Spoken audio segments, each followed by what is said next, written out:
Hello everyone, and welcome back to another chapter of Advanced Pharmacology. Today, in Unit 7, our psychotherapeutic drugs, we'll speak on Chapter 25, our antidepressants. So, antidepressants. Our principal focus in this chapter is drugs used to treat major depression. In addition, we consider four somatic, non-drug therapies. We begin by discussing depression itself and the basic approach to treatment. After that, we'll discuss the antidepressant drugs and the somatic therapies. So, major depression, the clinical features, the pathogenesis, and treatment overview. Depression is the most common psychiatric disorder. In the US, about 30% of the population will experience some form of depression during their lives. At any given time, about 1 in every 8 adults in the US is considered depressed. The incidence in women is twice that in men. The risk for suicide among depressed people is considered high.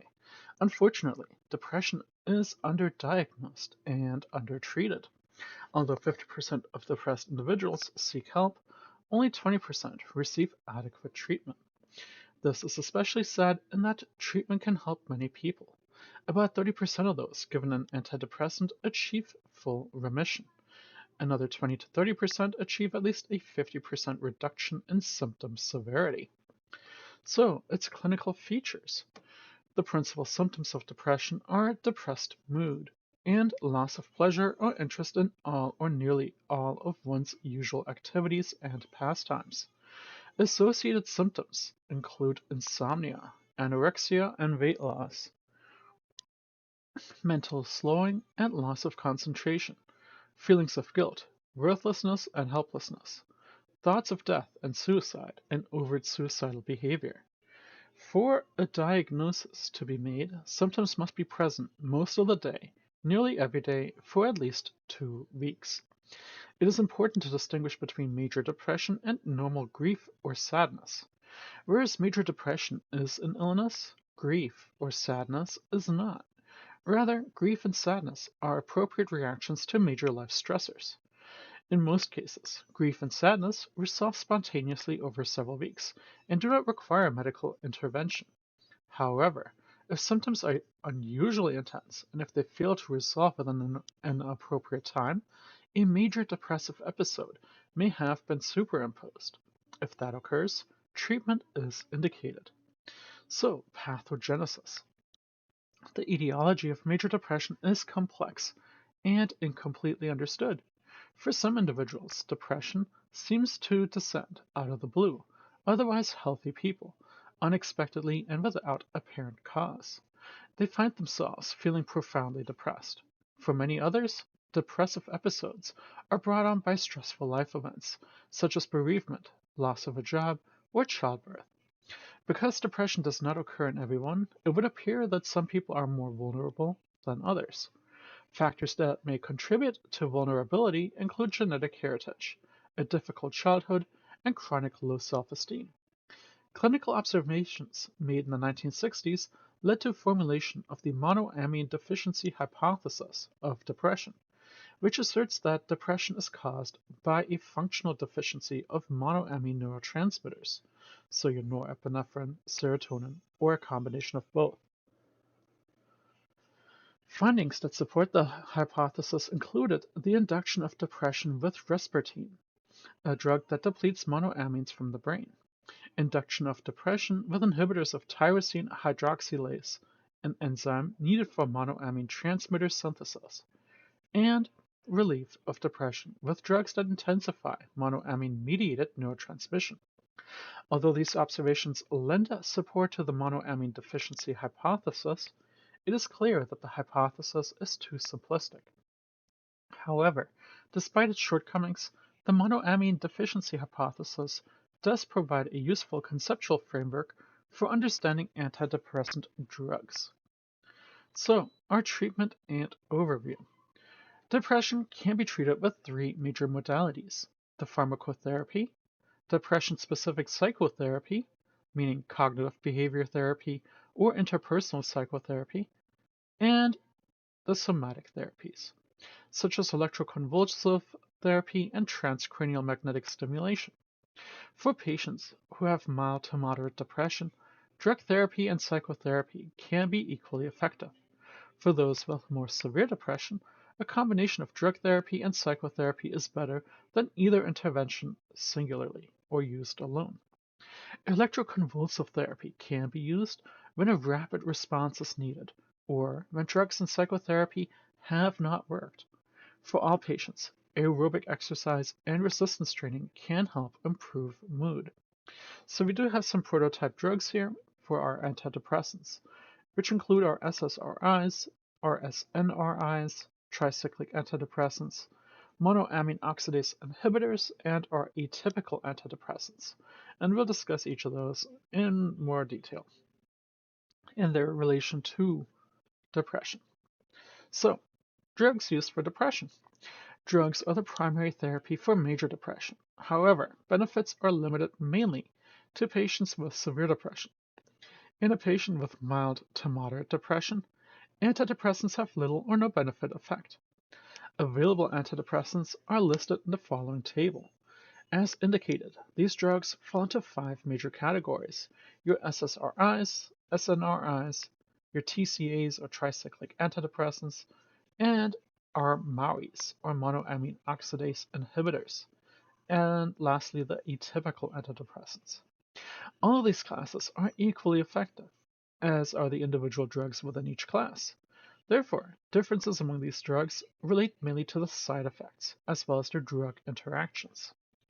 So here's this table 25.1, antidepressant classes and adult dosages. It's an excellent spot to hit pause so you can take a look at all the different types.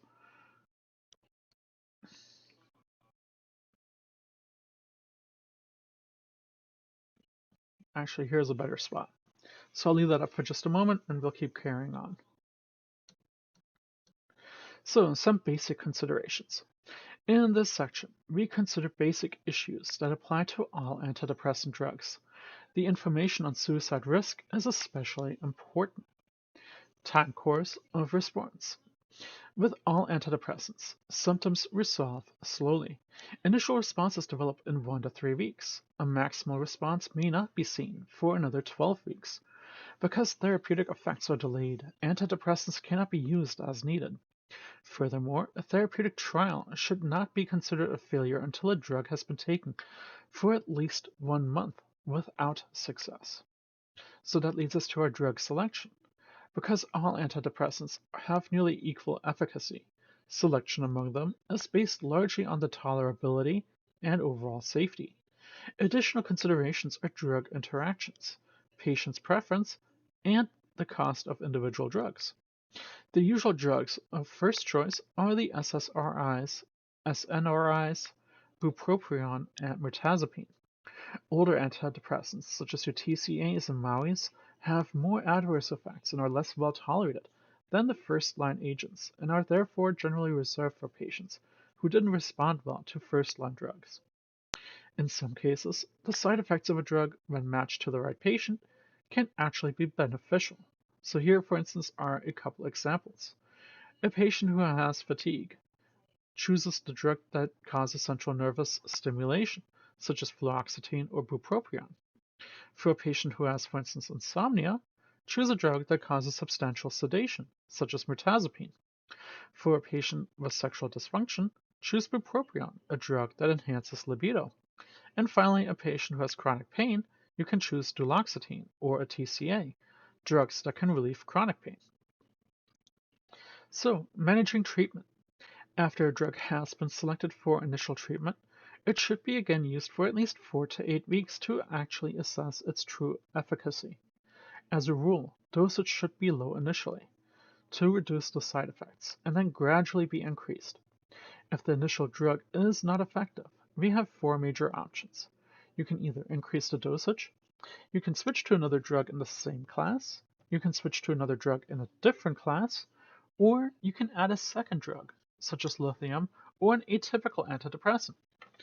After symptoms are in remission, treatment should continue for at least 4 to 9 months to help prevent relapse. To this end, patients should be encouraged to take their drug even if they are symptom-free, and enhance feel that their continued dosing is unnecessary.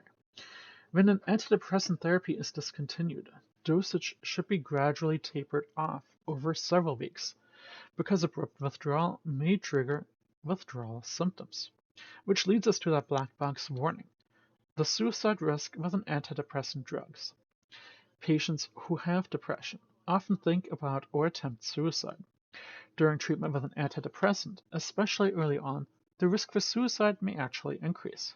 Concerns about antidepressant-induced suicide apply mainly to children, adolescents, and adults younger than the age of 25.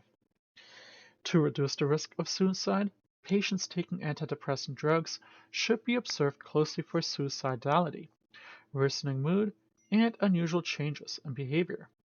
Close observation is especially important during the first few months of therapy and whenever an antidepressant dosage is changed. Ideally, the patient or caregiver should meet with the prescriber at least weekly during their first 4 weeks of treatment, then biweekly for the next 4 weeks, and then once a month later, and periodically thereafter. Phone contact may be appropriate between visits.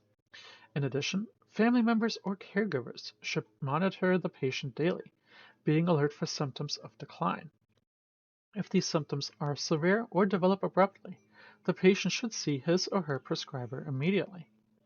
Because antidepressant drugs can be used to commit suicide, prescriptions should be written for the smallest number of doses consistent with good patient management, which should be done if suicidal thoughts emerge during drug therapy, or if the depression is persistently worse while taking drugs. Well, one option is to switch to another antidepressant. However, as noted, the risk for suicidality appears equal with all antidepressants. Another option is to stop antidepressants entirely. However, this option is probably unwise because the long-term risk for suicide from untreated depression is much greater than the long-term risk associated with an antidepressant drug. If the risk for suicide appears high, temporarily hospitalizations may be the best protection. So that brings us to our first group of antidepressants, our selective serotonin reuptake inhibitors, or SSRIs. They were introduced back in 1987 and have become one of our most commonly prescribed antidepressants, accounting for more than 3 billion in annual sales. These drugs are indicated for major depression as well as for several other psychological disorders. Characteristic side effects include nausea, agitation and insomnia, and sexual dysfunction, especially anorgasmia. Like all other antidepressants, SSRIs may increase the risk for suicide. When compared with TCAs or MAOIs, SSRIs are equally effective, better tolerated, and much safer. Death by an overdose is extremely rare. So here is another excellent spot to hit pause so you can see the therapeutic use of SSRIs and SNRIs. So, our first medication, fluoxetine, also known as Prozac, was the first SSRI available. It will serve as the prototype for the group, and at one time this drug was most widely prescribed antidepressant in the world. So how does it work? The mechanism of action of fluoxetine and other SSRIs are depicted in this picture here.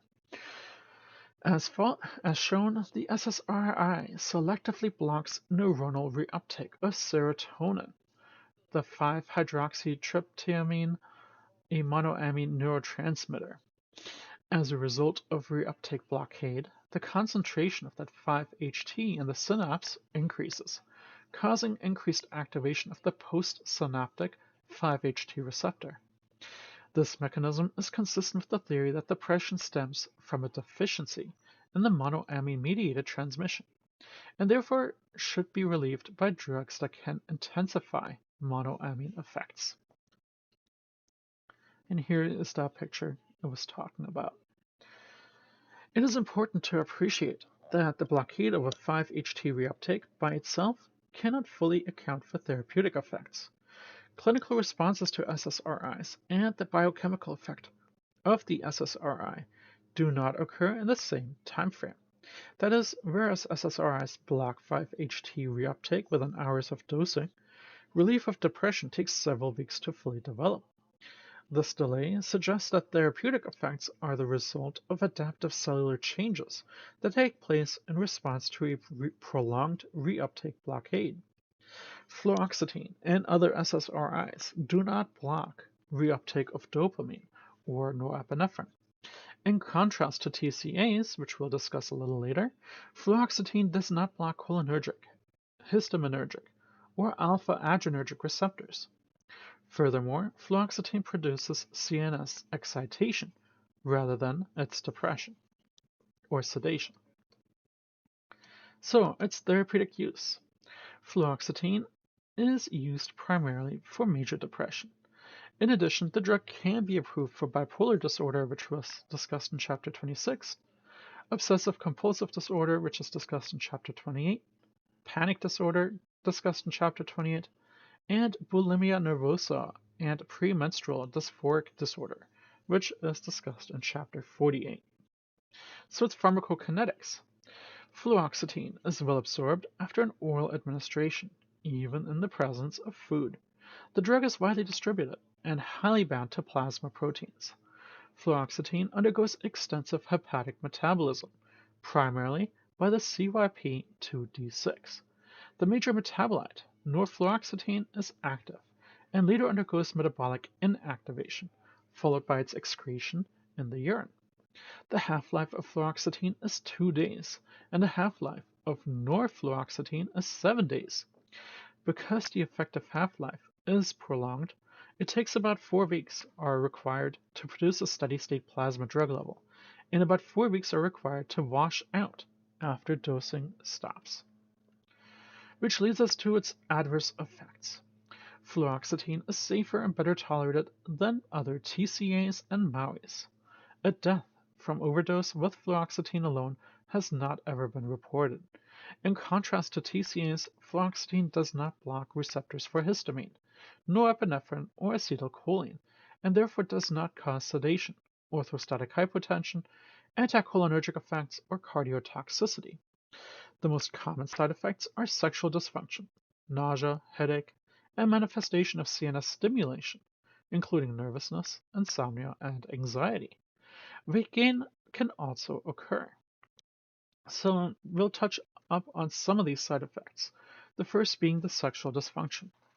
Fluoxetine causes sexual problems, the big ones being impotence, delayed or absent orgasms, delayed or absent ejaculation, or a decreased sexual interest in nearly 70% of men and women. The underlying mechanism, however, is still unknown. Sexual dysfunction can be managed in several ways. In some cases, reducing the dosage or taking drug holidays can help. Another solution is to add a drug that can overcome the problem. Among these are yohimbine, buspirone, and 3 atypical antidepressants, bupropion or Wellbutrin, nifazodone, and mirtazapine. Drugs such as sildenafil or Viagra can also help in men, and these drugs can improve erectile dysfunction as well as arousal, ejaculation, orgasm, and overall satisfaction. In women, they can improve delayed orgasm. If all of these measures, however, fail, the patient can try a different antidepressant. Agents that can cause the least sexual dysfunction are the same 3 atypical antidepressants just mentioned. Sexual problems often go unreported, either because the patients are uncomfortable discussing them or because patients don't realize their medicine is the cause. Accordingly, patients should be informed about the high probability of sexual dysfunction and told to report any problems so that they can be addressed later. Weight gain. Like many other antidepressants, fluoxetine and other SSRIs can cause weight gain. When these drugs were first introduced, we thought they caused weight loss. During the first few weeks of therapy, patients lose weight, perhaps because of the drug-induced nausea and vomiting. However, with long-term treatment, the lost weight is regained. Furthermore, about one-third of patients continue gaining weight. Although the reason is unknown, a good possibility is a decreased sensitivity of the 5-HT receptors that regulate appetite. Serotonin syndrome. by increasing serotonergic transmission in the brainstem and spinal cord. Fluoxetine and other SSRIs can cause serotonin syndrome. This syndrome usually begins 2 to 72 hours after treatment onset. Signs and symptoms include altered mental status, agitation, confusion, disorientation, anxiety, hallucinations, as well as poor concentration. Other signs and symptoms also include incoordination, myoclonus, hyperreflexia, excessive sweating, tremors, and fever. Deaths have occurred. The syndrome resolves spontaneously after discontinuing the drug. The risk for serotonin syndrome is increased by concurrent use of a MAOI and other drugs. So, there is this section here on patient education in regards to withdrawal syndrome. The big thing to keep in mind is that the withdrawal syndrome can be minimized by tapering down the dose rather than like withdrawing the medication abruptly. It's a good spot to hit pause so you can read the whole thing. Neonatal effects from use during pregnancy. The use of fluoxetine and any other SSRI late in pregnancy poses a small risk for two adverse effects in newborns: neonatal abstinence syndrome, or NAS, and persistent pulmonary hypertension of the newborn, or PPHN. So, starting off with NAS, which is characterized by the irritability, abnormal crying, tremor, respiratory distress, and possible seizures. The syndrome can be managed with supportive care and generally abates within a few days. PPHN, which compromises tissue oxygenation, carries a significant risk for death. And among the survivors, a risk for cognitive delay, hearing loss, and neurologic abnormalities. Treatment measures include providing ventilatory support, giving oxygen and nitric oxide, and giving IV sodium bicarbonate and dopamine or dobutamine. Infants exposed to SSRIs late in gestation should be monitored closely for both conditions. Teratogenesis. The risk for birth defects when taking fluoxetine and any other SSRI appears to be very low. However, 2-SSRI, paroxetine and fluoxetine, may cause a septal heart defect, but even with these agents, the absolute risk is considered very low. Extrapyramidal side effects. SSRIs can cause extrapyramidal symptoms, or EPS, in about 0.1% of patients. This is much less frequent among patients taking antipsychotic medications. Among patients taking SSRIs, the most common EPS is akathisia, characterized by restlessness and agitation. However, Parkinsonism, dystonic reactions, and tardive dyskinesia may also occur. EPS typically develops during the first month of treatment. The risk is increased by concurrent use of an antipsychotic drug. The underlying cause of an SSRI-induced EPS may be alteration of serotonergic transmission within the extrapyramidal system.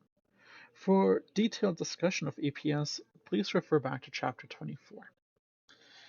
Bruxism. SSRIs may cause bruxism, which is the clenching or grinding of the teeth. However, because bruxism usually occurs during sleep, the condition often goes unrecognized. Sequelae of bruxism include headache, jaw pain, and dental problems. SSRIs may cause bruxism by inhibiting the release of dopamine and neurotransmitter that suppresses activity in certain muscles, including those of the jaw. By decreasing dopamine availability, SSRIs could release these muscles from inhibition, and excessive activity may result. This same mechanism may be responsible for the SSRI-induced EPSs. Bruxism can be managed by reducing the SSRI dosage. However, this may cause depression to return. So other options may include switching to a different class of antidepressants, or simply using a mouth guard, and treatment with a low-dose buspirone. Bleeding disorders. Fluoxetine and other SSRIs can increase the risk for bleeding in the GI tract and at other sites of impeding platelet aggregation. Platelets require 5-HT for aggregation, but can't make it themselves and therefore must take up 5-HT up from the blood.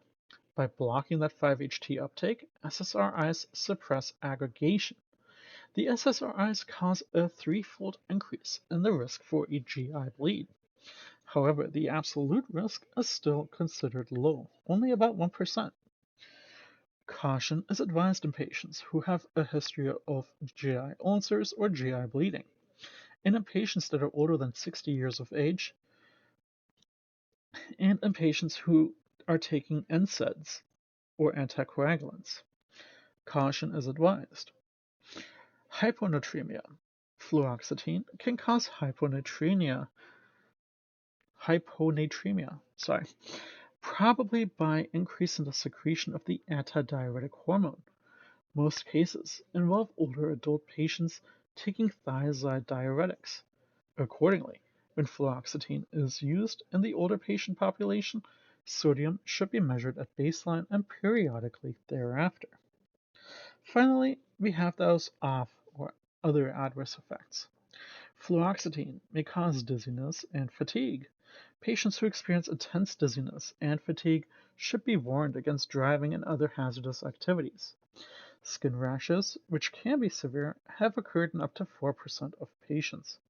In most cases, rashes readily respond to drug therapy, including an antihistamine or glucocorticoid, or to the withdrawal of fluoxetine. Other common reactions also include diarrhea and excessive sweating. Which brings us to our drug interactions.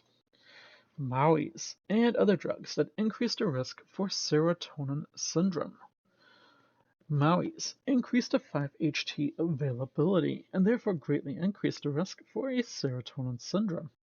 Accordingly, the use of a MAOI with an SSRI is contraindicated. Because MAOIs can irreversibly inhibition of monoamine oxidase, their effects persist long after a dose stops. Therefore, MAOIs should be withdrawn at least 14 days prior to starting an SSRI. Because fluoxetine and its active metabolite have long half-lives, at least 5 weeks should elapse between stopping fluoxetine and starting a MAOI. For other SSRIs, at least 2 weeks should elapse between the treatment cessation and the starting of a MAOI. Other drugs that can increase the risk for serotonin syndrome include serotonergic drugs that are listed in the following table here, which all inhibit the CYP2D6, which would therefore raise our fluoxetine levels, which include tramadol, an analgesic, and linezolid, an antibiotic. So here is an outstanding spot to hit pause so you can see all the drugs that promote the activation of serotonin receptors.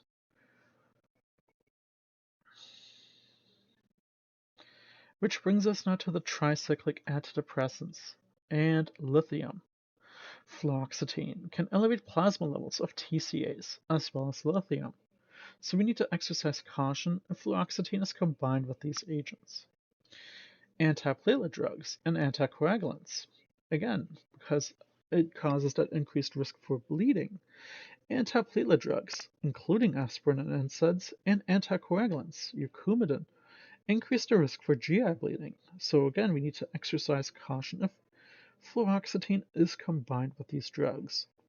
The risk for bleeding with Coumadin is compounded by a pharmacokinetic interaction. Because fluoxetine is highly bound to plasma proteins, it can displace other highly bound drugs. Displacement of Coumadin is of particular concern. Monitor responses of Coumadin closely. Drugs that are substrates for or inhibitors of CYP2D6. Again, fluoxetine and most other SSRIs are inactivated by CYP2D6, so accordingly, drugs that inhibit this enzyme would raise the SSRI level, therefore posing a risk for a toxicity. In addition to being a substrate for CYP2D6, fluoxetine itself can inhibit CYP2D6, So as a result, fluoxetine can raise levels of other drugs that are CYP2D6 substrates. Among these include TCAs, several other antipsychotics, and two antidysrhythmic drugs, propafenone and flecainide. Combined use of fluoxetine with these drugs should be done again with caution. Other SSRIs. So, in addition to fluoxetine, 5 other SSRIs are available. Citalopram, also known as Celexa, escitalopram or Lexapro, fluvoxamine or Luvox, paroxetine or Paxil, and sertraline or Zoloft. All 5 are very similar to fluoxetine. Antidepressants' effects equal those of TCAs. Characteristics or characteristic side effects are nausea, insomnia, headaches, nervousness, weight gain, sexual dysfunction, hyponatremia, GI bleeding, and NAS or PPHN in infants who are exposed to those medications in late gestation. Serotonin syndrome is a potential complication with all SSRIs, especially if those agents are combined with a MAOI or other serotonergic drugs. The principal difference among the SSRIs relate to the duration of action. Patients who experience intolerable adverse effects with one SSRI may find a different SSRI more acceptable. Again, as with fluoxetine, withdrawal needs to be done slowly. In contrast to the TCAs, the SSRIs do not cause hypotension or anticholinergic effects, and, with the exception of fluvoxamine, they do not cause sedation. When taken in overdose, these drugs do not cause cardiotoxicity.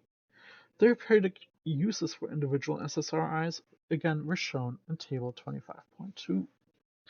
So, we'll briefly speak on each of these. So, we'll start off with sertraline or Zoloft, which is much like fluoxetine. Both drugs block reuptake of the 5-HT. Both relieve symptoms of major depression.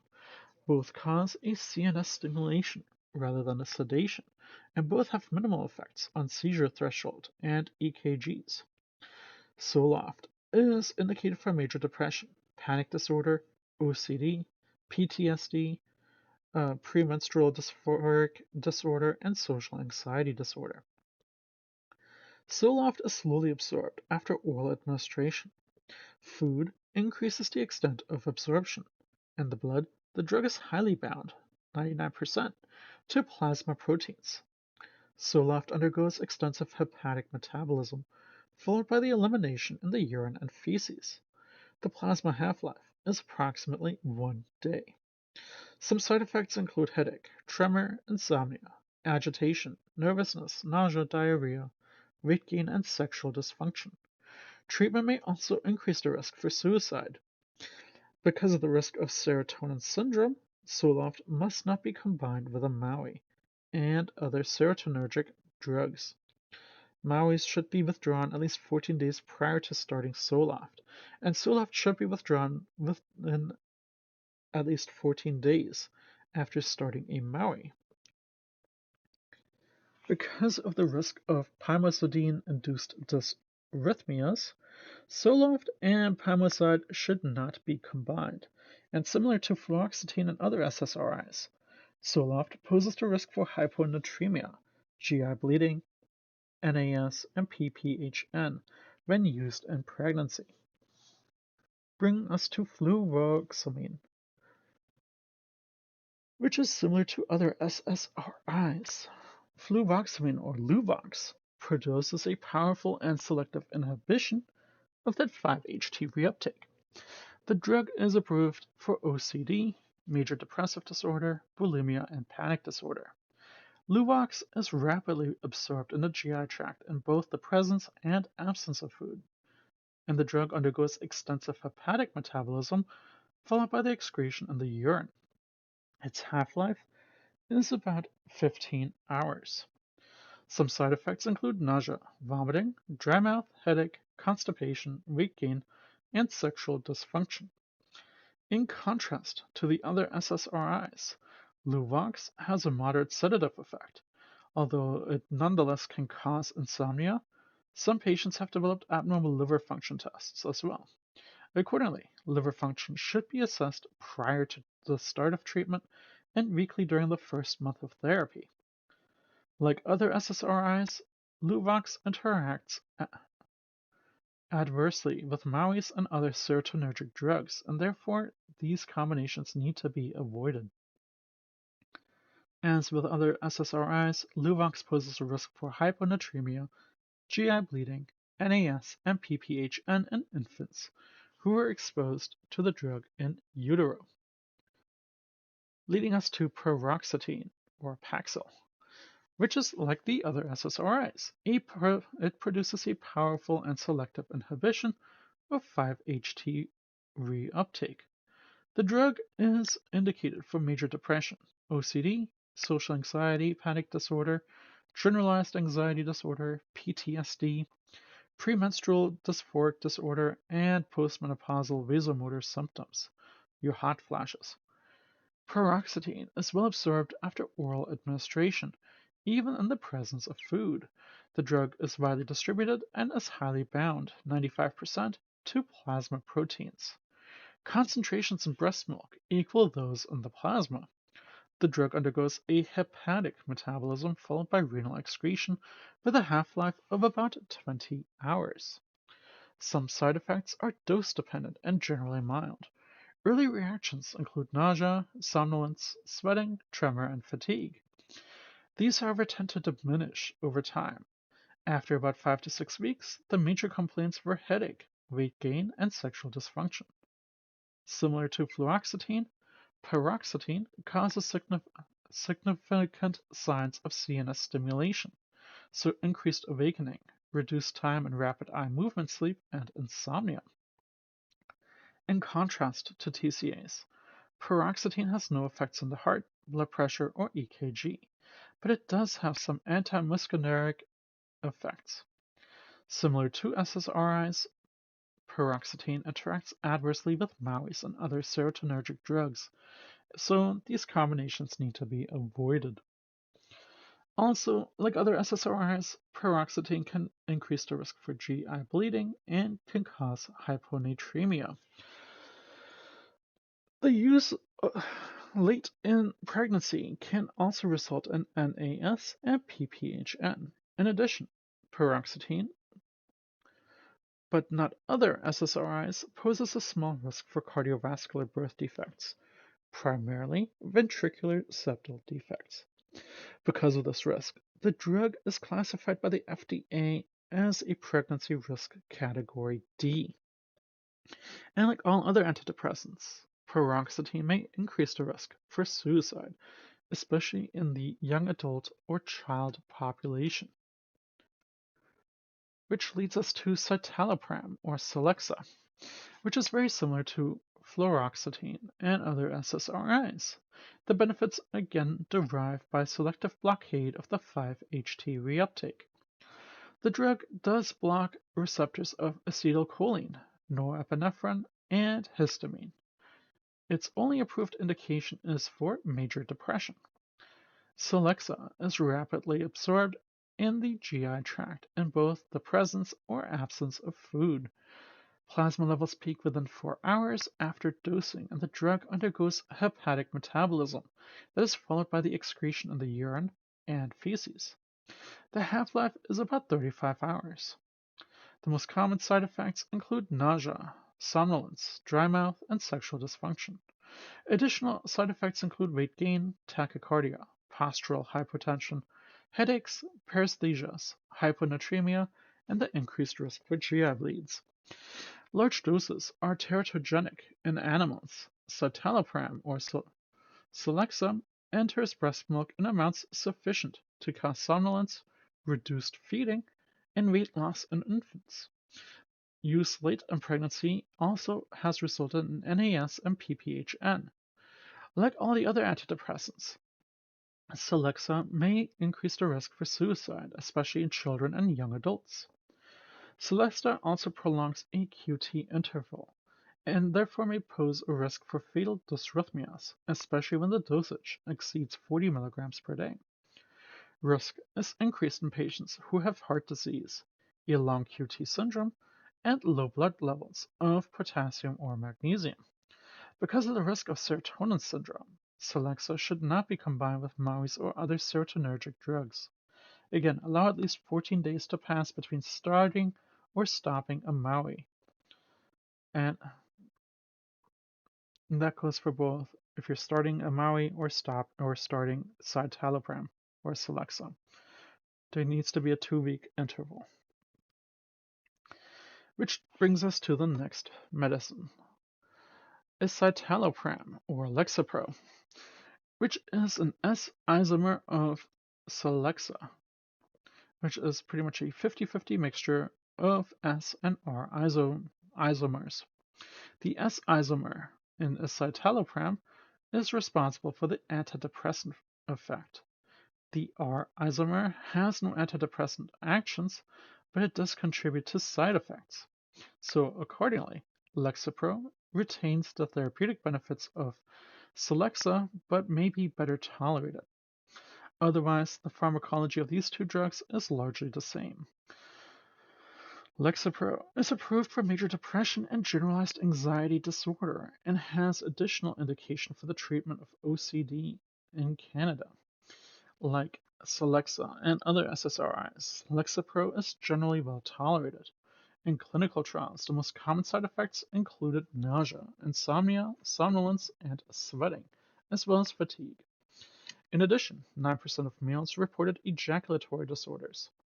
However, the true incidence of sexual dysfunction may be higher because of the incidence of sexual problems reported during clinical trials is usually considerably lower than the incidence seen in actual practice. Again, as with any other SSRI, the combination use with a MAOI or other serotonergic drugs increases the risk for serotonin syndrome. We need to give at least a 2-week separation between the use of a MAOI and Lexapro.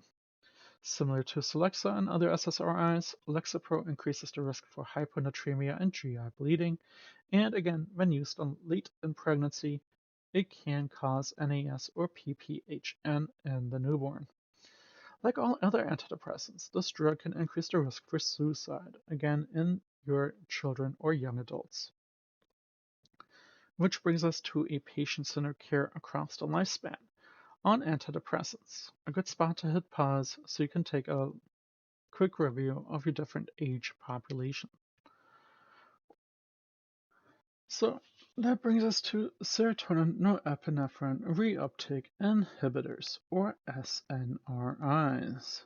4 drugs: venlafaxine, desvenlafaxine, duloxetine, and levomilnacipran all block the neuronal reuptake of serotonin and norepinephrine, with minimal effects on other transmitters or receptors. The pharmacologic effects are similar to those of SSRIs, although the SSRI may be better tolerated. The SNRIs are indicated for major depression as well as some other disorders, which again were discussed in that table 25.2. So let's start off by speaking on venlafaxine, also known as Effexor. It is the first SNRI available. It is approved for major depression, generalized anxiety disorder, social anxiety disorder, and panic disorder. The drug produces a powerful blockade of norepinephrine and the 5-HT reuptake, as well as a weak blockade of dopamine reuptake. The relationship of these actions to therapeutic effects is considered uncertain. Effexor does not block cholinergic, histaminergic, or alpha-adrenergic receptors. Despite impressions that Effexor may be superior to an SSRI when compared directly in a clinical trial, the drugs were about equally effective, and the SSRI was considered probably safer. Effexor is well absorbed after an oral administration in both the presence and absence of food. In the liver, much of the dose is converted to the desvenlafaxine, an active metabolite. The half-life is about 5 hours of the parent drug and another 11 hours as the metabolite. Effexor does cause a variety of adverse effects. The most common, however, are nausea, followed by headache, anorexia, nervousness, sweating, somnolence, and insomnia. Dose-dependent weight loss may occur secondarily to anorexia. Effexor can also cause dose-related sustained diastolic hypertension. Blood pressure needs to be monitored. Sexual dysfunction may occur as well. Some patients experienced sustained mydridius, which is the increase in the risk for eye injury in those who had an elevated intraocular pressure or glaucoma. Like the SSRI, Effexor can cause hyponatremia, especially in older adult patients who are on diuretics. Like any other antidepressant, Effexor may increase the risk for suicide, especially in children and young adults. Combined use of Effexor with a MAOI or other serotonergic drugs increases the risk for serotonin syndrome, which is a potentially fatal reaction. In the clinical situation, or if a clinical situation demands it, Effexor may be cautiously combined with an SSRI or another SNRI. However, combined use with a MAOI is contraindicated. So there needs to be at least a 2-week separation between starting or stopping either or. When switching from Effexor to a MAOI, venlafaxine or Effexor needs to be discontinued 7 days prior to a MAOI, but 14 days to be on the safe side. As with any other SSRI, the use of Effexor late in pregnancy can result in neonatal withdrawal syndrome, which is characterized again by the irritability, abnormal crying, tremors, respiratory distress, and possible seizures. Symptoms, which can be managed with supportive care, generally abate within a couple of days. The abrupt discontinuation may cause an intense withdrawal syndrome, including anxiety, agitation, tremors, headaches, vertigo, nausea, tachycardia, and tinnitus being the major symptoms. Worsening of pretreatment symptoms may also occur. Withdrawal symptoms may be minimized if you taper down the dosage over 2 to 4 weeks. Again, you need to warn patients not to stop Effexor abruptly. Which brings us to its metabolite, the desvenlafaxine, also known as Prestige, which is the major metabolite of Effexor. Accordingly, the action and adverse effects of both drugs are similar. Like Effexor, Prestige is a strong inhibitor of the 5-HT and norepinephrine reuptake and does not block cholinergic, histaminergic, or alpha-adrenergic receptors. At this time, Prestige is approved only for major depression, in contrast to Effexor, which is approved for depression, generalized anxiety, panic disorders, and social phobia. Prestige is well absorbed after oral administration in both the presence and absence of food, with a plasma peak level of 7.5 hours after dosing. Again, the drug undergoes a hepatic metabolism and is excreted in the urine as its metabolite and parent drug. The elimination half-life is about 11 hours. Its adverse effects are similar to that of Effexor. They include nausea, headache, dizziness, insomnia, diarrhea, dry mouth, sweating, and constipation. Sexual side effects include erectile dysfunction and a decrease in libido. And like all other antidepressants, Prestige may increase the risk for suicide in children and young adults. Some neonates exposed to the drug in utero have required a prolonged hospitalization, which required respiratory support and tube feeding. Additional concerns included hyponatremia, sustained hypertension, serotonin syndrome, bleeding, seizures, and withdrawal symptoms if the drug was discontinued abruptly. As with Effexor, combining Prestige with other serotonergic drugs increases the risk for serotonin syndrome. Combined use with an SSRI or another SNRI may be done cautiously. In contrast, combined use with a MAOI is contraindicated. And again, there needs to be at least a 14-day separation between a MAOI and Prestige. And if you're going to start a MAOI, at least 7 days prior to stopping Prestige. which takes us now to duloxetine. Duloxetine, also known as Cymbalta, was the second SNRI approved for major depression. The drug is a powerful inhibitor of the 5-HT and norepinephrine reuptake, and a much weaker inhibitor of dopamine reuptake. Duloxetine does not bind with receptors for norepinephrine, serotonin, dopamine, acetylcholine, or histamine, and it does not inhibit MAOI. Data on the antidepressant effects of duloxetine are limited.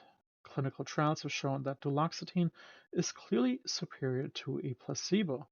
Treatment reduces depressive symptoms and may also reduce physical pain associated with depression. Furthermore, benefits may develop quickly, in some cases within 2 weeks of starting treatment. Limited studies have compared duloxetine to other SSRIs, as well as to the venlafaxine and desvenlafaxine, or Effexor and Pristiq. There does not appear to be any difference in the efficacy when treating depression with duloxetine. In addition, duloxetine seems less well tolerated than the other medications commonly used to treat depression. So as a result, there is no basis for choosing duloxetine over other antidepressants.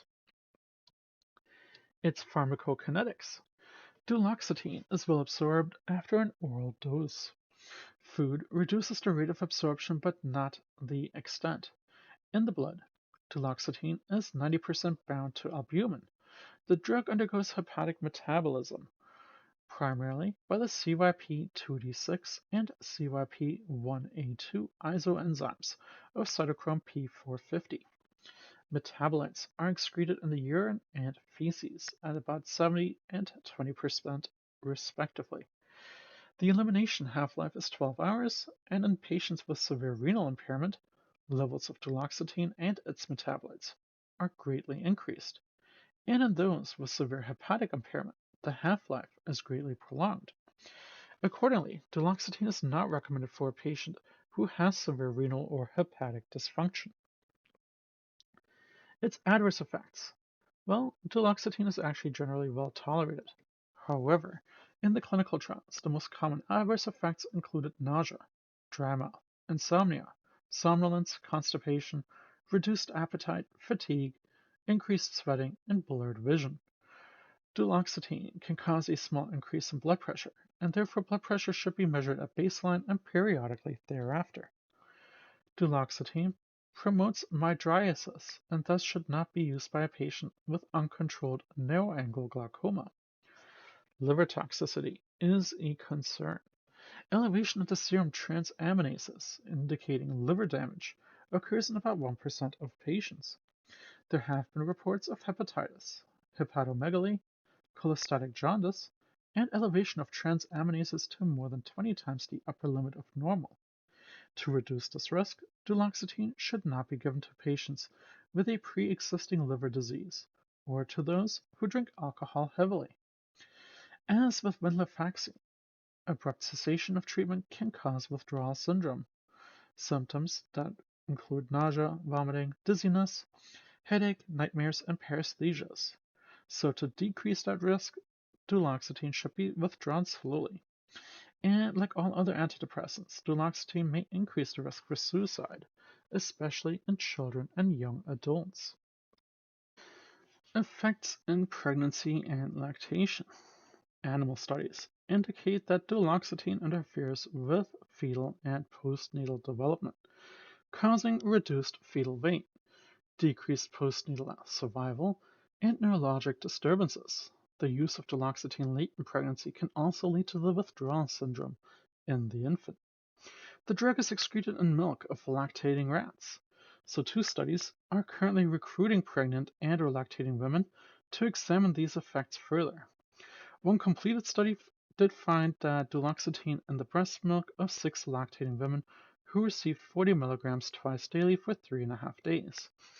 The daily infant dose was minimal.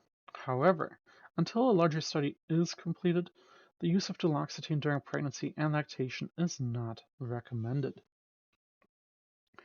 Other drug interactions. The combination of duloxetine with heavy alcohol consumption greatly increases the risk for liver damage. Duloxetine should not be prescribed to a patient with substantial alcohol intake, like Effexor and other drugs that block H5HT reuptake. Duloxetine can cause serotonin syndrome. If combined with a MAOI and other serotonergic drugs, MAOIs should be withdrawn at least 14 days prior to starting duloxetine, and duloxetine should be withdrawn at least 5 days prior to starting a MAOI.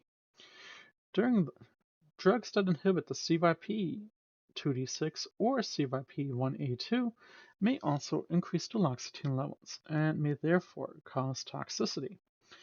Inhibitors of CYP1A2 include Tagamet, Luvox, and Cipro. Inhibitors of CYP2D6 include Prozac, Paxil, and quinidine. Duloxetine is a moderate inhibitor of CYP2D6 and therefore may raise levels of drugs that are extensively metabolized by this enzyme. Among these are certain TCAs, type IC antidysrhythmics, so that would be your propafenol on flecainide, and your phenothiazines, including thioridazine. Interactions with thioridazine is of special concern owing to the risk for serious ventricular dysrhythmias. Accordingly, the two drugs should not be combined. Leaving us with the last medication, levomilinazepam, or Fetsima, which is an SNRI approved for major depressive disorder in 2013. During clinical studies, patients taking Fetsima showed significant clinical improvement in depressive symptoms. Side effects were similar to those of the other SNRIs, including erectile dysfunction, constipation, and nausea. That brings us to our third class of medications, the tricyclic antidepressants. The first TCA, imipramine, was introduced to psychiatry in the late 1950s. Since then, the ability of TCAs to relieve depressive symptoms has been firmly established. For decades, TCAs were drugs of first choice of depression. However, owing to the development of safer alternatives, especially the SSRIs, the use of TCAs has greatly declined. The most common adverse effects are sedation, orthostatic hypotension, and anticholinergic effects. The most dangerous effect is cardiac toxicity. When taken in overdose, TCAs can readily prove lethal. Like all other antidepressants, TCAs may increase the risk for suicide. Because all of the TCAs have a similar property, we will discuss these drugs as a group rather than focusing on a representative prototype. So we'll start off with some of the chemistry. The structure of imipramine, a representative TCA, is very similar to the structure of the phenothiazine antipsychotic. Because of the similarity, TCAs and phenothiazines have several actions that are in common. Specifically, both groups produce a varying degree of sedation, orthostatic hypotension, and anticholinergic effects. So, its mechanism of action. The TCA blocks neuronal reuptake of two monoamine transmitters, norepinephrine and 5-HT. So as a result, TCAs increase the concentrations of these transmitters at CNS synapses and thereby intensify their effects. As indicated in Table 25.4, some TCAs block reuptake of norepinephrine and 5-HT, whereas others only block reuptake of norepinephrine.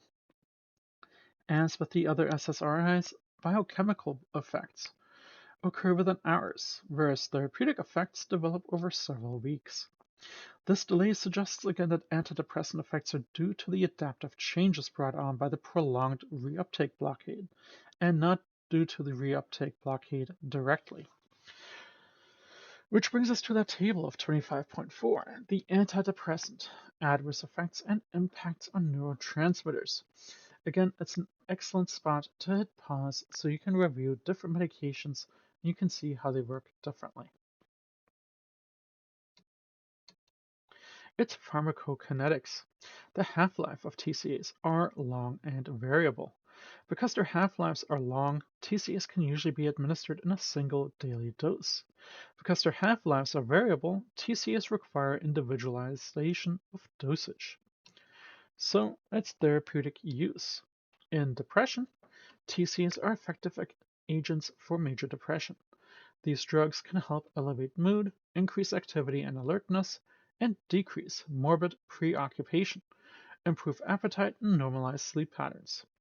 Despite their efficacy, TCAs are generally considered second-line drugs, owing to the development of safer and better tolerated alternatives.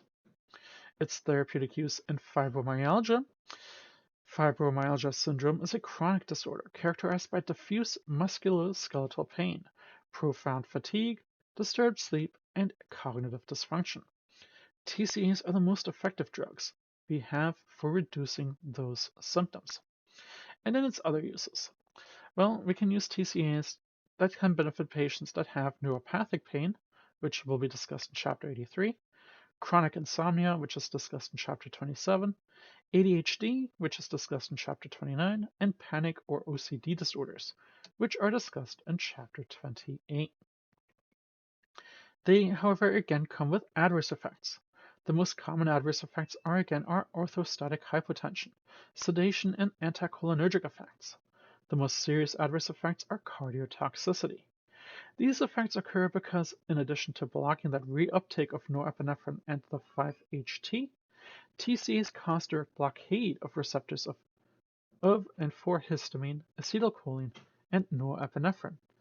Adverse effects of individual agents will be shown in Table 25.4. So, touching base on orthostatic hypotension, which is the most serious and common adverse response to a TCA. Hypotension is due in large part of the blockade of the alpha-1 adrenergic receptors on blood vessels. So there is the patient education on that orthostatic hypotension. The biggest part being that you want to teach them to move slowly when assuming an upright posture to prevent that hypotension. Its anticholinergic effects. TCAs block muscarinic cholinergic receptors and can therefore cause an array of anticholinergic effects, which include dry mouth, blurred vision, photophobia, constipation, urinary hesitancy, and tachycardia. Patients should be informed about the possible anticholinergic responses and be instructed in ways to minimize that discomfort. A detailed discussion on all anticholinergic effects and their management was presented in Chapter 122. Diaphoresis. Despite the anticholinergic properties, TCAs often causes diaphoresis or sweating. The mechanism of this paradoxical effect, however, is still considered unknown. Sedation, which is another common response to a TCA. The cause is blockade of histamine receptors in the CNS. Patients should be advised to avoid hazardous activities if sedation is considered prominent. Again, another big one is the cardiac toxicity. Tricyclics can adversely affect cardiac function. Therefore, in the absence of an overdose or pre-existing cardiac impairment, serious effects are considered rare. The TCAs affect the heart by decreasing the vagal influence on the heart and acting directly on the bundle of His to slow conduction. Both effects increase the risk for a lethal dysrhythmia. To minimize risk, all patients should undergo EKG evaluation prior to treatment start and periodically thereafter. The risk for cardiac toxicity may be higher with desipramine than with other TCAs. And then the risk for seizures. TCAs lower the seizure threshold and thereby increase the risk for a seizure. So exercising caution in patients that have seizure disorders is a must. All tricyclics will come with a black box warning because the suicide risk with a tricyclic antidepressant. Tricyclic antidepressants and all other antidepressants, again, may increase the risk for suicide in a depressed patient, especially during the early phase of treatment. The risk for antidepressant-induced suicide is greatest among children, adolescents, and young adults. Its drug interactions, therefore, with, for instance, MAOIs. The combination of a TCA with a MAOI will lead to a severe hypertension, owing to the excessive adrenergic stimulation of the heart and blood vessels. Excessive adrenergic stimulation occurs in two ways. The inhibition of MAO causes accumulation of norepinephrine in adrenergic neurons, and second, the blockade of norepinephrine reuptake by the tricyclic decreases norepinephrine inactivation. Because of the potential for hypertensive crisis, combined therapy with a TCA and MAOI is generally avoided. Direct-acting sympathomimetic drugs. Tricyclics potentiate responses to direct-acting sympathomimetics. Because TCAs block uptake of these agents into adrenergic nerve terminals, they prolong the presence of the agents in the synaptic space. Indirect-acting sympathomimetics. TCAs decrease responses to indirect-acting sympathomimetics. TCAs block uptake of these agents into adrenergic nerves, thereby preventing them from reaching their site of action within the nerve terminal. Anticholinergic agents. Because TCAs have anticholinergic actions of their own, they will intensify the effects of other anticholinergic medications. Consequently, patients receiving TCAs should be advised to avoid all other drugs with anticholinergic properties, which would include our antihistamines and certain over-the-counter sleep aids. Sleep depressants. CNS depression caused by a TCA will add with CNS depression caused by other drugs. So, accordingly, patients need to be warned against taking all other CNS depressants, which would include alcohol, antihistamines, opioids, and barbiturates. Toxicity. Overdose with a TCA is life-threatening. The lethal dose is only 8 times the average therapeutic dose. To minimize this risk for death by suicide, acutely depressed patients should be given no more than 1 week's supply of a TCA at a time. Some clinical manifestations. Symptoms result primarily from the anticholinergic and cardiotoxic actions. The combination of cholinergic blockade and direct cardiotoxicity can produce dysrhythmias, including tachycardia, intraventricular blocks, complete atrioventricular blocks, ventricular tachycardia, and ventricular fibrillation. Responses to peripheral muscarinic blockade include hyperthermia, flushing, dry mouth, and the dilation of the pupils. CNS symptoms are prominent. Early responses include confusion, agitation, and hallucinations. Seizures and coma may follow. Its treatment, therefore. Absorption of ingested drugs can be reduced with gastric lavage, followed by the administration of activated charcoal within 2 hours of ingestion. IV administration of sodium bicarbonate is recommended to control dysrhythmias caused by cardiac toxicity. Dysrhythmias should not be treated with procainamide or quinidine because these drugs can cause cardiac depression. Dosage and route of administration. All TCAs can be administered orally. Dosage for individual TCAs is shown in Table 25.1. General guidelines for dosing is going to be discussed later on. So, initial doses of TCAs should be low. Low initial doses minimize adverse reactions and therefore help promote adherence. A high initial dose are both undesirable and unnecessary. High doses are undesirable in that they pose an increased risk for adverse reactions, and they are unnecessary in that the onset of therapeutic effects is delayed regardless of the dosage, and therefore aggressive initial dosing offers no benefit. Because of interpatient variability in TCA metabolism, dosing is highly individualized. So as a rule, dosage is adjusted on the basis of clinical response. However, if there is no observable response, plasma drug levels can be used as a guide. After an effective dosage has been established, most patients can take their entire daily dose at bedtime. The long half-lives of the TCA can make divided daily doses unnecessary. Once-a-day dosing at bedtime has 3 advantages. It's easy and therefore facilitates adherence. It promotes sleep by causing maximal sedation at night, and it reduces the intensity of side effects during the day.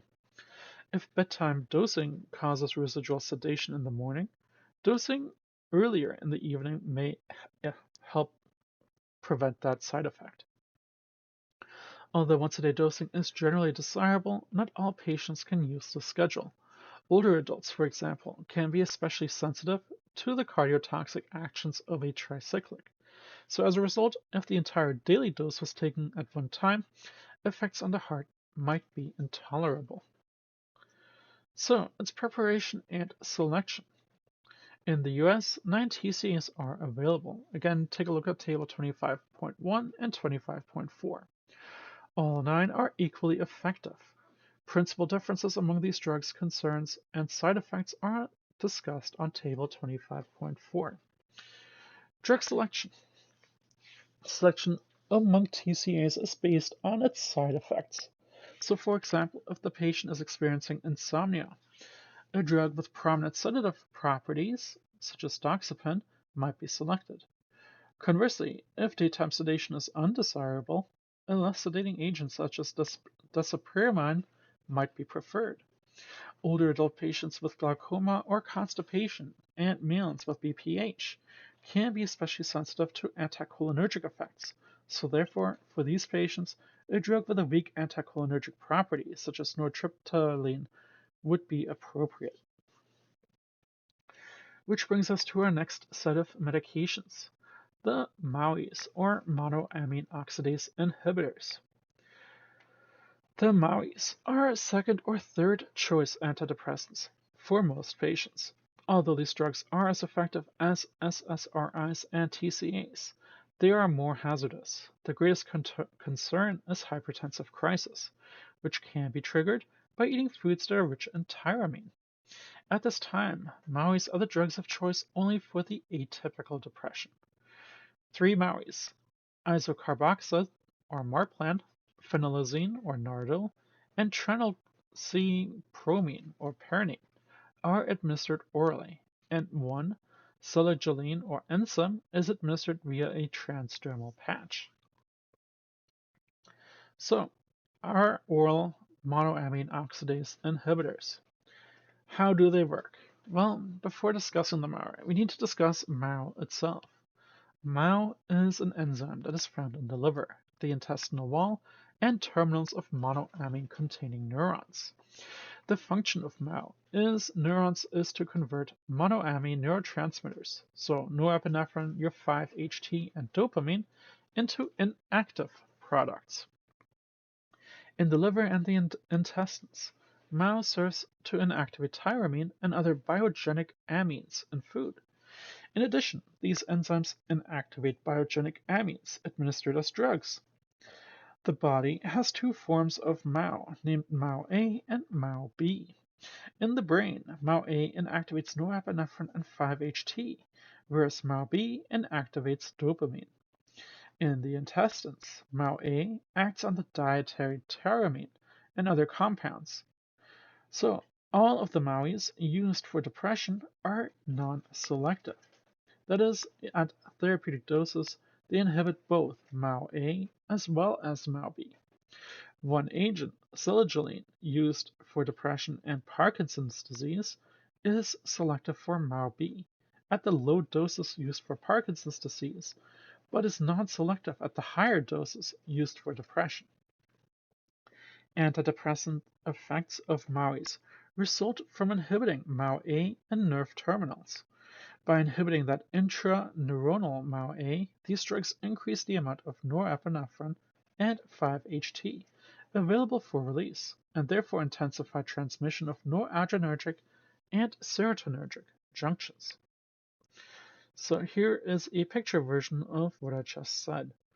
So it's an excellent spot to hit pause so you can take a look at it and get a better feel of what's going on. Please note that antidepressant effects of the MAOs cannot be fully explained by MAO inhibition alone.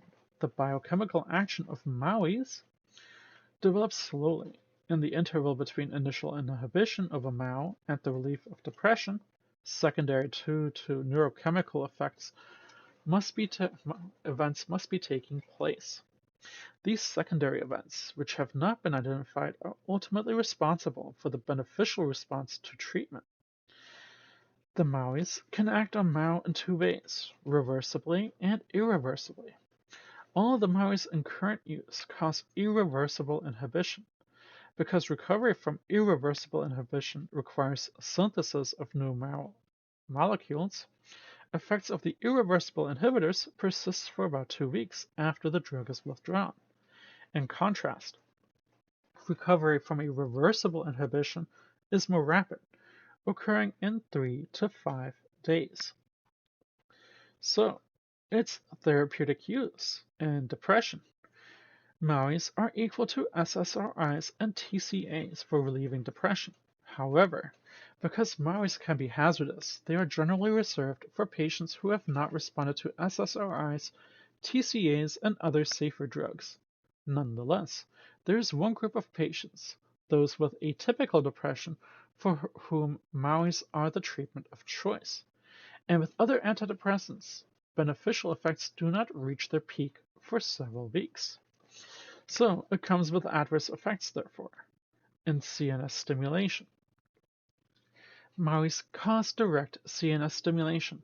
Excessive stimulation can produce anxiety, insomnia, agitation, hypomania, and even mania. Adverse effects also can occur in orthostatic hypotension in patients. Despite their ability to increase the norepinephrine content of the peripheral sympathetic neurons, the MAOIs reduce blood pressure when administered in usual therapeutic doses. Patients should be informed about the signs of hypotension and be advised to sit or lie down if those occur. Also, they should be informed of hypertension that can be minimized by moving slowly when assuming an erect posture. MAOIs reduce blood pressure through actions in the CNS. The following sequence has been proposed. First, the inhibition of MAO increases the norepinephrine content of neurons within the vasomotor center. Second, the norepinephrine is released. It binds to postsynaptic alpha receptors on neurons within the vasomotor center, thereby decreasing the firing rate of sympathetic nerves that control vascular tone. And finally, this reduction in sympathetic activity results in vasodilation, which causes blood pressure to fall. Another adverse effect is the hypertensive crisis, again from dietary tyramine. Although MAOIs normally produce hypotension, they can be the cause of severe hypertension if the patient eats foods that are rich in tyramine, a substance that promotes the release of norepinephrine from sympathetic neurons. Hypertensive crisis is characterized by severe headaches, tachycardia, hypertension, nausea, vomiting, confusion, and profuse sweating, possibly leading to a stroke and even death. Before considering this mechanism by which the hypertensive crisis is produced, you need to consider the effects of dietary tyramine under drug-free conditions. In the absence of a MAO inhibitor, dietary tyramine is not a threat. Much of the tyramine in food is metabolized by MAO in the intestinal wall. Furthermore, as shown in Figure 25.3a, any dietary tyramine that gets through the intestinal wall intact will then pass directly to the liver through the hepatic portal circulation. When in the liver, tyramine is immediately inactivated by MAO there. Therefore, as long as the intestinal and hepatic MAO is functioning, dietary tyramine is prevented from reaching the general circulation, and therefore is devoid of any adverse effect. And again, here's that picture version of what I just said. So, in the presence of a MAOI, the picture is very different. Dietary tyramine can produce a life-threatening hypertensive crisis. 3 steps are technically involved. First, the inhibition of neuronal MAO augments norepinephrine levels within the terminals of the sympathetic neurons that regulate cardiac function and vascular tone. Second, the inhibition of the intestinal and hepatic MAO allows dietary tyramine to pass directly through the intestinal wall and liver, and therefore it then enters the systemic circulation intact. Third, on reaching the peripheral sympathetic nerves, tyramine stimulates the release of the accumulated norepinephrine, thereby causing massive vasoconstriction and intense stimulation of the heart. The hypertensive crisis results. So, to reduce this risk for tyramine-induced hypertensive crisis, the following precautions need to be taken. MAOIs must not be dispensed to patients considered incapable of a rigid adherence to dietary restrictions. Before an MAOI is dispensed, the patient must be fully informed about the hazard of ingesting tyramine-rich foods. Third, the patient must be given a detailed list of all the foods and beverages that they need to start avoiding while on a MAOI. And finally, the patient should be instructed to avoid all drugs not specifically approved by the provider.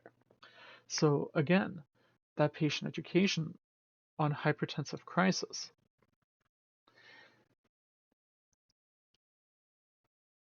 So the big things here in this paused section that I want you to pause so you can see not just what to tell your patients, but also what foods, for instance, they need to avoid. Uh, there's certain vegetables, fruits, meats, sausages, fish, milk, food that includes yeast, beers, wines, other foods. And then there's also another section that says foods that contain non-tyramine vasopressors.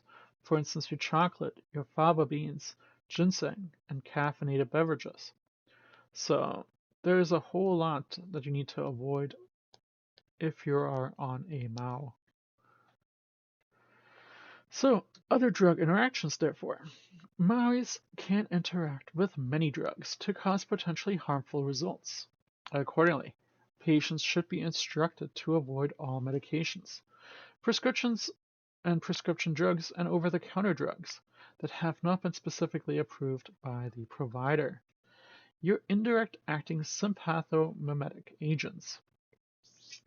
Indirect acting sympathomimetics are drugs that promote the release of norepinephrine from sympathetic nerves. In patients who are taking MAOIs, these drugs can produce, again, that hypertensive crisis. The mechanism is the same as it was described for tyramine. Patients should be instructed to avoid all sympathomimetic drugs, which would include ephedrine, methylphenidate, amphetamines, and cocaine.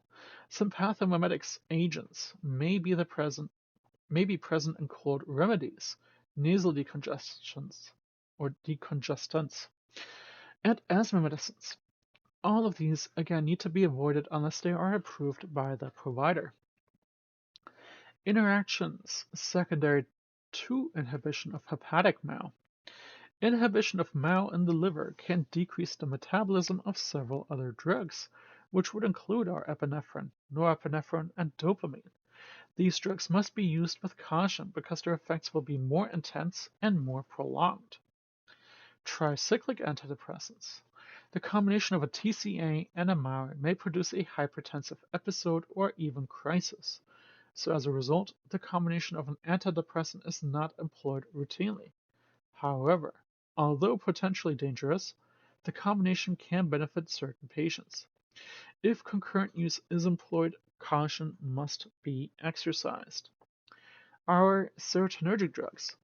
Combination of a MAOI with a SSRI and other serotonergic drugs poses a risk for serotonin syndrome. Accordingly, these combinations must be avoided. Our antihypertensive drugs.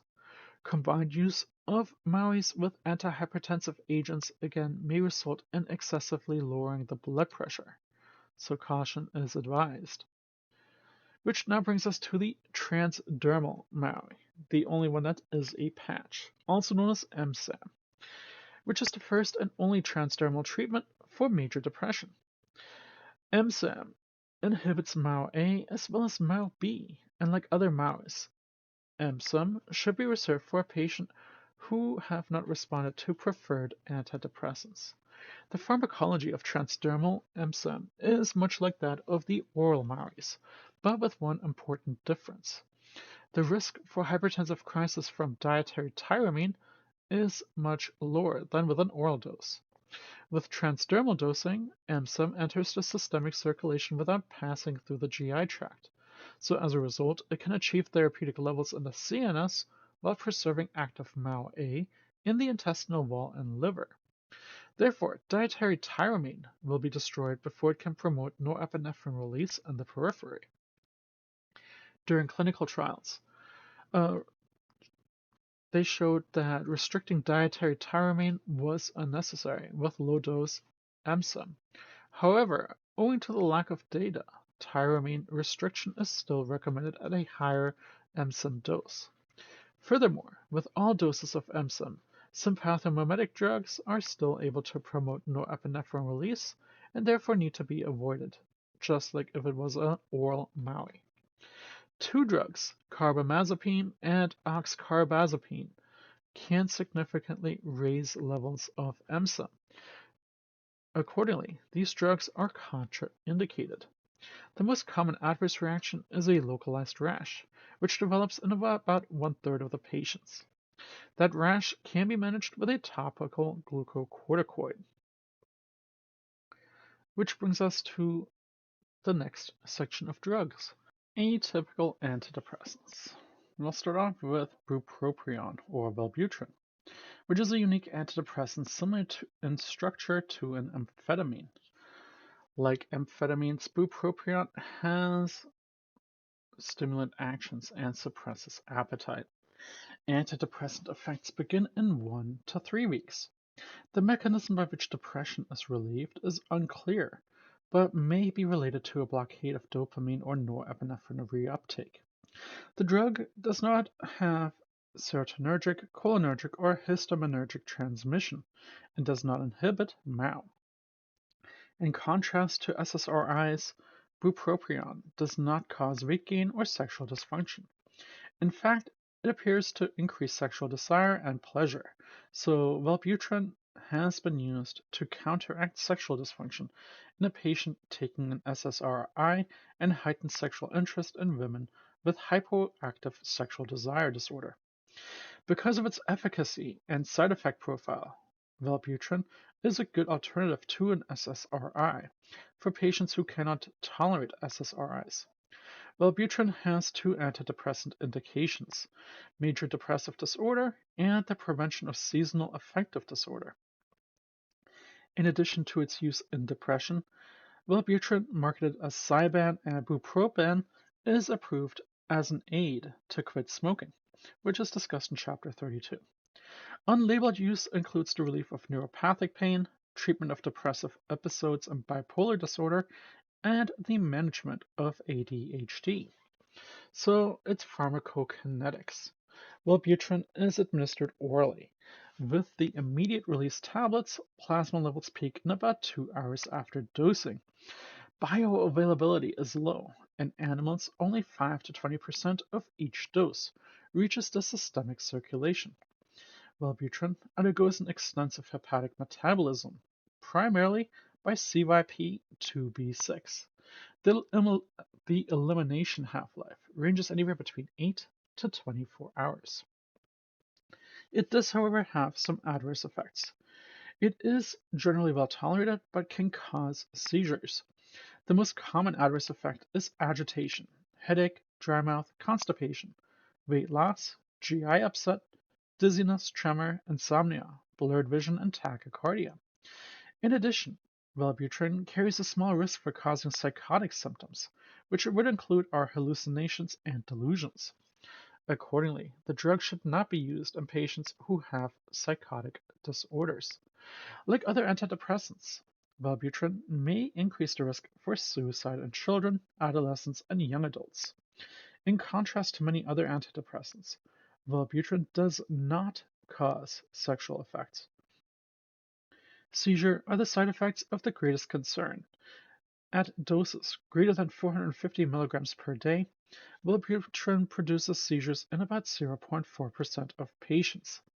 Seizure risk can be reduced by avoiding the following: keeping the dose below 450, rapid dosage titration, bupropion in patients with seizure risk factors such as a head trauma, pre-existing seizure disorders, CNS tumors, and use of other drugs that lower the seizure threshold, bupropion in patients with anorexia nervosa or bulimia, which seem to increase seizure risk, and finally any drugs that inhibit CYP2B6, which would elevate Wellbutrin's levels. So, which brings us straight to the drug interaction. Drugs that inhibit CYP2B6, such as sertraline, fluoxetine, and paroxetine, can elevate Wellbutrin's level, thereby increasing the risk for the seizure. Combined use with these drugs needs to be avoided. MAOIs can also increase the risk for bupropion toxicity. Accordingly, patients need to discontinue MAOIs at least 2 weeks prior to starting Wellbutrin. Mirtazapine. Mirtazapine is also known as Remeron, and is the first representative of a new class of antidepressants. Benefits appear to result from increased release of 5-HT and norepinephrine. The mechanism is a blockade of presynaptic alpha-adrenergic receptors that serve to inhibit release. In addition to promoting transmitter release, mirtazapine is a powerful blocker of two serotonin receptors, the subtypes of 5-HT2 and 3. The contribution of this effect is, however, still unclear. Mirtazapine blocks histamine receptors and therefore promotes the sedation and weight gain. Antidepressant effects equal those of SSRIs and may develop faster. Mirtazapine is well absorbed after oral dosing and reaches peak plasma levels in about 2 hours. The drug undergoes extensive hepatic metabolism, followed by the excretion in the urine and feces, about 75 and 25% respectively. The elimination half-life is 20 to 40 hours. Mirtazapine is generally well tolerated. Somnolence is the most prominent adverse effect, occurring in 54% of patients. Weight gain, increased appetite, and elevated cholesterol are also common. Sexual dysfunction is considered minimal. Reversible agranulocytosis was reported in early trials but was not confirmed in later clinical experience. The blockade of muscarinic receptors is moderate, and therefore anticholinergic effects are mild. Mirtazapine-induced somnolence can be exacerbated by alcohol, benzodiazepines, and other CNS depressants. Accordingly, these agents need to be avoided, and mirtazapine should not be combined with a MAOI. Other atypical antidepressants. So, nefazodone. Nefazodone is a novel drug indicated only for depression. Neuropharmacologic actions include the blockade of the 5-HT receptors and alpha-adrenergic receptors, and weak inhibition of norepinephrine and 5-HT reuptake. The contribution of these actions to therapeutic effects is considered unknown. The life-threatening liver failure is the adverse effect of greatest concern. Nefazodone is rapidly and completely absorbed by oral administration. Food delays absorption and decreases bioavailability by up to 20%. Plasma drug levels peak about 1 hour after an oral dose. In the liver, nefazodone undergoes its conversion to 3 active metabolites. The effective half-life of the parent drug and metabolites is 11 to 24 hours. Nefazodone is generally well tolerated. The most common side effects include sedation, headache, somnolence, dry mouth, nausea, constipation, dizziness, blurred vision, and other visual disturbances.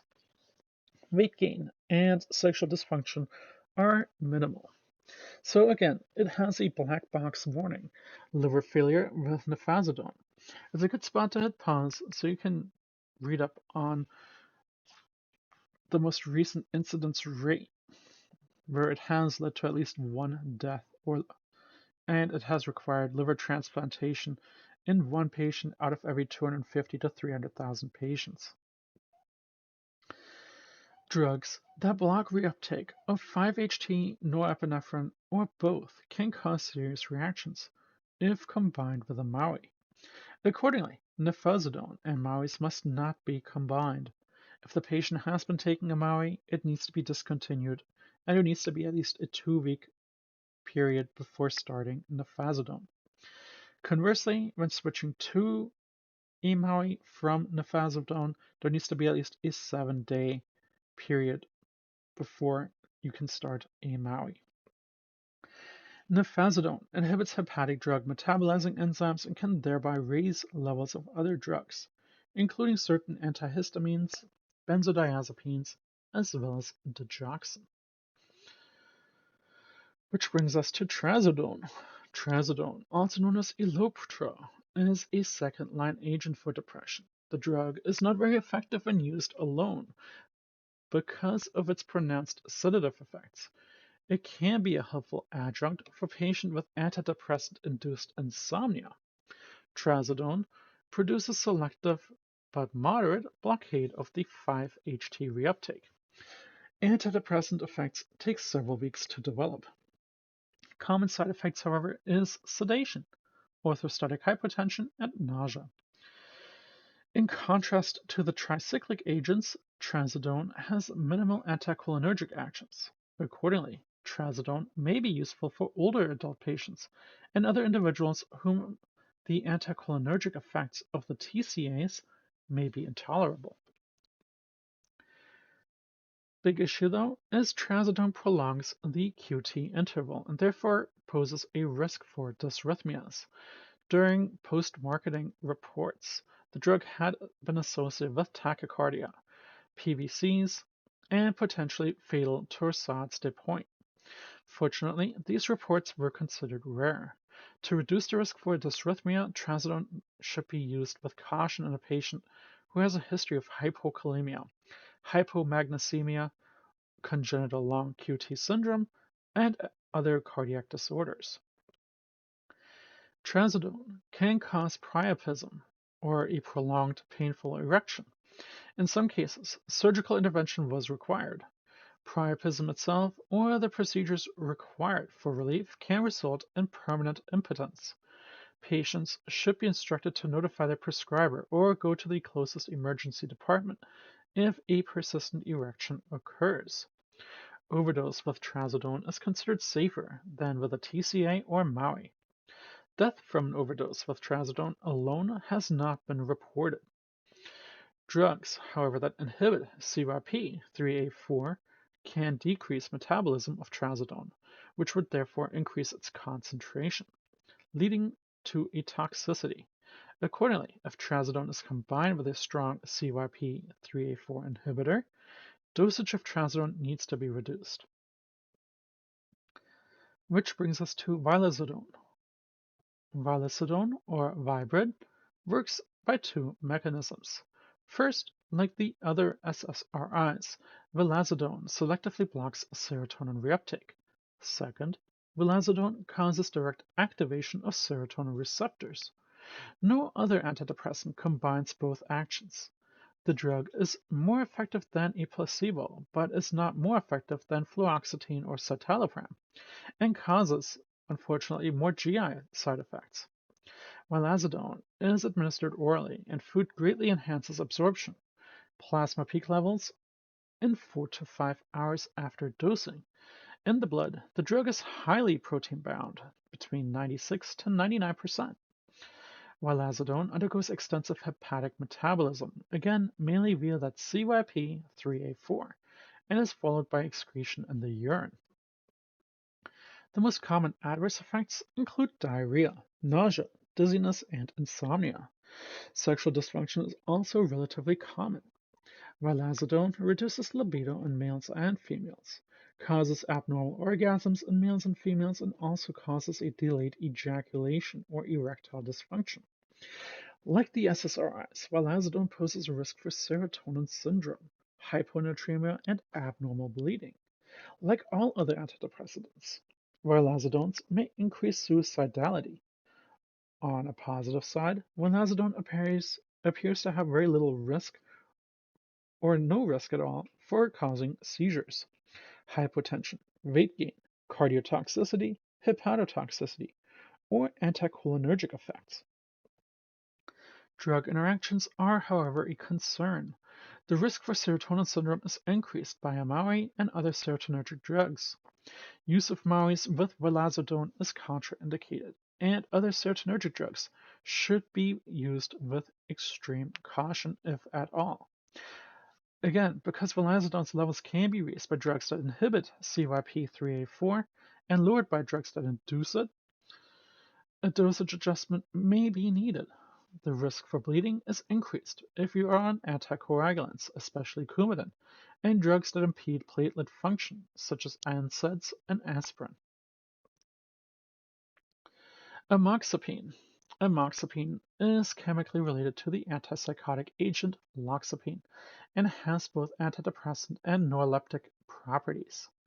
Antidepressant effects are equivalent to those of TCAs. Because it can cause serious side effects, amoxapine should be reserved for a patient with psychotic depression. Amoxapine is generally well tolerated. Anticholinergic and sedative effects are moderate. After overdose, the risk for seizures is greater than with TCAs, so exercise caution in patients who have seizures. Like loxapine and other antipsychotics, amoxapine can block receptors for dopamine, so as a result, the drug can cause extrapyramidal side effects. Because of the risk for tardive dyskinesias, long-term use of amoxapine should generally be avoided. Which I believe brings us to our last section of medications for depression. And these are our non-conventional drugs. The first being St. John's wort. St. John's wort is a herbal product used for oral therapy of depression. For patients who have mild or moderate major depression, the product is superior to a placebo and may equal that of a TCA. However, the patients with severe depression, there is no convincing proof of efficacy. Adverse effects are generally mild, but interactions with conventional drugs are a concern. St. John's wort can decrease the effects of many drugs by inducing cytochrome P450 drug metabolizing enzymes and inducing the P-glycoprotein, a transport protein that exports drugs into the intestinal lumen and urine. In addition, the herb can intensify serotonergic neurotransmission and therefore poses a risk for serotonin syndrome if combined with other serotonergic drugs. The pharmacology of St. John's wort is discussed in chapter 67, which brings us to S-andinosulmethylnonin, or SAME, which is a naturally occurring compound present in high concentrations in the brain, liver, adrenal glands, and pineal gland. In the brain, SAME serves as a methyl donor for the synthesis of neurotransmitters and cell membranes in a patient with severe depression. Levels of SAME in the cerebrospinal fluid are reduced. When those patients are given an oral or parenteral SAME, there is a rise in the CSF level of SAME and the corresponding improvement in depressive symptoms. Compared directly with a TCA, SAME was more effective and better tolerated. In treatment-resistant patients receiving SSRIs, adding SAME to the regimen was associated with a moderate symptomatic improvement and did not increase the risk for serotonin syndrome. Although studies to date are encouraging, experience with SAME is limited, and therefore there are insufficient data to recommend SAME for routine use. In the US, SAME is available without a prescription as an enteric-coated dietary supplement. Which brings us now to our peripartum depression. Most women, about 80%, experience depressive symptoms after giving birth. For most, the symptoms are mild and transient, reflecting a condition sometimes called the baby blues. For other symptoms are severe and persistent, reflecting true postpartum depression, a condition that merits rapid medical attention. An estimated 60 to 7% of women experience depression postpartum, and in 50% of these, depressions begin before delivery. Therefore, the term peripartum depression. Symptoms include tearfulness, sadness, nervousness, irritability, and anxiety, along with difficulty eating and sleeping. The new mother may feel overwhelmed, vulnerably weak, and alone. She may cry for no reason. Her self-esteem and self-confidence may decline, and she may feel unqualified to care for her baby. Fortunately, all of these symptoms pass quickly. They develop a few days after delivery and are gone by day 10. Because these symptoms are so common, They're considered a normal postpartum event. Treatment is neither necessary nor recommended. True peripartum depression is different. The condition is much less common than the baby blues, but much more serious. If left untreated, peripartum depression lasts for months and is likely to become worse as time passes. The condition is detrimental to the mother and it can adversely affect the child, preventing secure attachment and impaired cognitive, emotional, and behavioral development. Immediate intervention is indicated. True peripartum depression is an episode of major depression that starts in the weeks before or just after giving birth. Otherwise, the diagnostic criteria are the same as for all other episodes of major depression. According to the Diagnostic and Statistic Manual of Mental Disorders, the 5th edition. For a depressive episode to qualify as having peripartum onset, symptoms must begin within 4 weeks of delivery. However, most clinicians who study the disorder use a different criteria. To them, depression is considered postpartum if it begins within 3 months of delivery, not just 4 weeks. So who's likely to suffer from this peripartum depression? Sometimes the condition occurs in first-time mothers, and sometimes it doesn't strike until the second, third, or fourth child is born. Among first-time mothers, the incidence is between 8 and 15%. For women with a history of the disorder, the risk increases to 33%. In addition to a prior history of the disorder, risk factors include a history of depression unrelated to childbirth, history of premenstrual dysphoric disorders, and major stress related to family, work, or residence. The underlying cause of peripartum depression is unknown, but several factors are thought to contribute. Heading the list is the sharp drop in estrogen and progesterone levels that occur after delivery. However, because hormone levels fall in all women, but only some get peripartum depression, other factors, including physical, emotional, and social, must be involved. The birthing process may leave women feeling weak and fatigued. Caring for a baby who needs around-the-clock attention and feeding exacerbates the tiredness and exhaustion. Emotional and social factors may also play a role. Feeling a loss are common. Women experience loss of freedom, loss of control, and even loss of identity. Stress increases substantially owing to the increased workload and responsibilities, coupled with feelings of self-doubt and inadequacy, and compounded by a self-imposed expectation to be the perfect parent. Stress can be made even worse by financial insecurities and inadequate support from one's partner, family, and friends. Thyroid insufficiency may also be a contributor. Levels of thyroid hormone often decline after delivery, causing symptoms that can mimic depression. Accordingly, thyroid levels should be checked, and if indicated, replacement therapy should be implemented. Screening for peripartum depression should be contemplated in all women, although evidence is lacking regarding a universal screening. Women with multiple risk factors should be strongly considered. Screening can be accomplished with a quick test by using, for instance, the Edinburgh Postnatal Depression Scale. Treatment of peripartum depression is much like treatment of major depression unrelated to pregnancy. The goals are to normalize mood and to optimize maternal and social functioning. The principal treatment modalities are psychotherapy and antidepressant drugs, both of which can be effective. In addition, the woman should be encouraged to nurture herself in the following ways: reduce isolation, ensure adequate rest, and spend time alone with her partner. Other beneficial measures include joining a support group for new moms and recruiting family members and friends to assist with household and baby-related chores. Although antidepressants are clearly appropriate, there are few published data to guide selection. In one study of women with a postpartum depression, Prozac and SSRI was compared with psychotherapy. Both treatments were equally effective and both were superior to a placebo.